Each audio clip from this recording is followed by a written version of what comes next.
क्या कभी आपको ऐसा लगता है कि आपको बिना वजह टेंशन होती रहती है? क्या कभी आपको ऐसा लगता है कि हर छोटी-छोटी बात में आप स्ट्रेस ले लेते हो?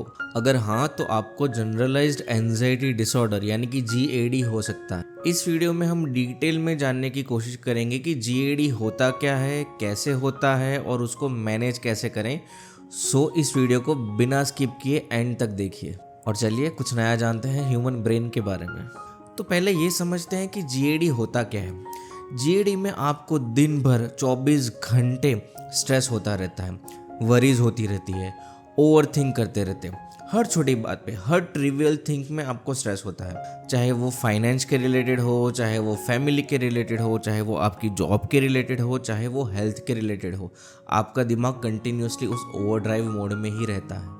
आपका दिमाग हर सिचुएशन को उसके वर्स्ट केस सिनारियो में ही देखता है। आप जो भी सोचते हो आपको हमेशा ये लगता है कि इससे ज़्यादा ही बुरा होगा और उसका एंड तो बहुत ही ख़राब होगा, और इस चक्कर में आप मेंटली और फिजिकली ड्रेन्ड हो जाते हो, थक जाते हो।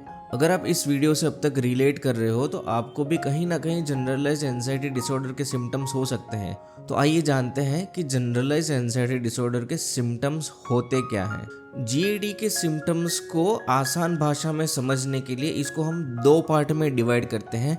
एक पार्ट होता है मेंटल सिम्टम्स, दूसरा पार्ट होता है फिजिकल सिम्टम्स। मेंटल सिम्टम्स में आपका आ जाता है excessive worries, over thinking, anxiety. Physical symptoms में आ जाता है restlessness, palpitations, breathing difficulties, chest pains, headache, giddiness, muscular tension, tingling and numbness and insomnia. तो आप अगर इतना ज़्यादा स्ट्रेस लेते हो, इतना ज़्यादा वरी करते हो, तो नेचुरली आपको नींद तो नहीं आएगी। अब जब नींद नहीं आएगी तो आपका वर्क कॉम्प्रोमाइज़ होगा, आपकी रिलेशनशिप कॉम्प्रोमाइज़ होगी, आपकी हेल्थ भी कॉम्प्रोमाइज़ होगी। लेकिन टेंशन मत लीजिए, कुछ सिंपल टेक्निक्स हैं जिसके ज़रिए आप जनरलाइज्ड एंजाइटी को मैनेज कर सकते हो। सबसे पहली चीज़ जो आपने करनी है वो है आपका रूटीन सेट करना। एंजाइटी में दिक्कत क्या होती है कि माइंड कंफ्यूज हमेशा रहता है, ये करूं या ना करूं, वो करूं या ना करूं, ये सही है, ये गलत है, ये अच्छा है, ये बुरा है। हमेशा कंफ्यूजन माइंड में लगी रहती है। आपका दिमाग हर तरफ सोचता रहता है, कांस्टेंट वरी करता रहता है। आपने क्या करना है, make a fix routine and stick to it. उसमें कोई चेंज ना लाइए। इससे क्या होगा, कन्फ्यूजन कम होगी, आपका दिमाग शांत होगा और एंजाइटी के सिम्टम्स कम हो जाएंगे। Second thing is avoid junk and spicy food. बाहर का अनहेल्दी खाना खाने से या स्पाइसी खाना खाने से होता क्या है कि आपकी जो गैस्ट्रिक सिस्टम है वो कॉम्प्रोमाइज़ हो जाती है, डिस्टर्ब्ड हो जाती है, और उसका डायरेक्ट कनेक्शन है आपके ब्रेन से, और वो आपकी एंजाइटी को वर्स कर सकता है। तो अपने रूटीन में एक अच्छा हेल्दी बैलेंस्ड डाइट ज़रूर इंक्लूड करिए। इन्वॉल्व इन रेगुलर एक्सरसाइजेस, और एक्सरसाइज आपकी मेंटल हेल्थ के लिए तो बहुत ही ज़्यादा इम्पॉर्टेंट है। एक्सरसाइज से एंडोर्फिन्स रिलीज होते हैं जो आपके दिमाग को शांत और खुश रखने में बहुत ही ज़्यादा हेल्प करते हैं। ज़्यादातर लोग क्या करते हैं कि एंजाइटी में कुछ नहीं करते, बस पड़े रहते हैं, बेड पे लेटे रहेंगे, मोबाइल करते रहेंगे, कुछ एक्टिविटी नहीं, कुछ एक्सरसाइजेस नहीं, और उनको लगेगा उनकी एंजाइटी वर्स हो रही है। अब ये तो होना ही है, बिकॉज आप बिल्कुल भी एक्टिव नहीं हैं, आप लेज़ी हैं, और आपकी एंजाइटी बिगड़ सकती है उस चीज़ की वजह से। तो थोड़ा एक्टिव हो जाइए। एंजाइटी आए तब आपने क्या करना है, डीप ब्रीदिंग सबसे बेस्ट, और हर वीडियो में मैं बताता हूँ डीप ब्रीदिंग एक्सरसाइज बिल्कुल सबको करनी चाहिए जिनको एंजाइटी इश्यूज़ हैं।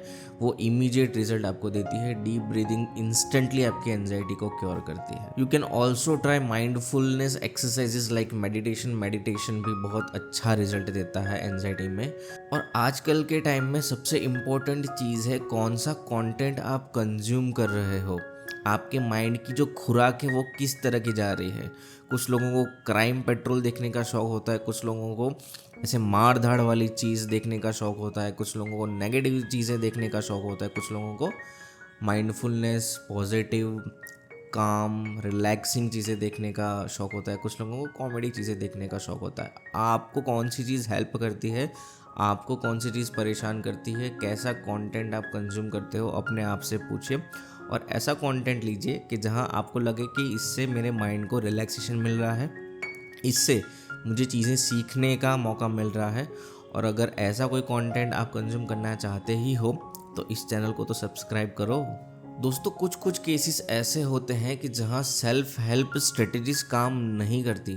अब जहाँ वो चीज़ काम नहीं कर रही है तो आपको प्रोफेशनल हेल्प की ज़रूरत पड़ सकती है। अगर आप खुद से एंजाइटी को कंट्रोल करने में सक्सेसफुल नहीं रह रहे हो तो आपको साइकेट्रिस्ट को कंसल्ट करना चाहिए, आपको एंटी एंजाइटी मेडिसिन स्टार्ट करनी चाहिए, आपको थेरेपी सेशन स्टार्ट करने चाहिए। प्रॉपर गाइडेंस से, प्रॉपर डॉक्टर की हेल्प से आप बहुत जल्द एंजाइटी से बाहर निकल सकते हो। तो मैं ये नहीं कह रहा कि तुरंत ही आप किसी साइकेट्रिस्ट को कंसल्ट करो। हाँ, डेफिनेटली बहुत सारे लोग ऐसा करते हैं कि पहले खुद से चीज़ों को ठीक करने की कोशिश करते हैं। अगर चीज़ें खुद से ठीक नहीं हो पाती तो उस चीज़ को वो एक्सेप्ट करके बैठ जाते हैं कि यही मेरी लाइफ है, मेरी ज़िंदगी ऐसे ही निकलने वाली है, मेरा कुछ नहीं हो सकता। बिल्कुल ऐसा नहीं सोचना चाहिए, ये सोच बिल्कुल गलत है। आपको तुरंत ही साइकेट्रिस्ट को कंसल्ट करना चाहिए।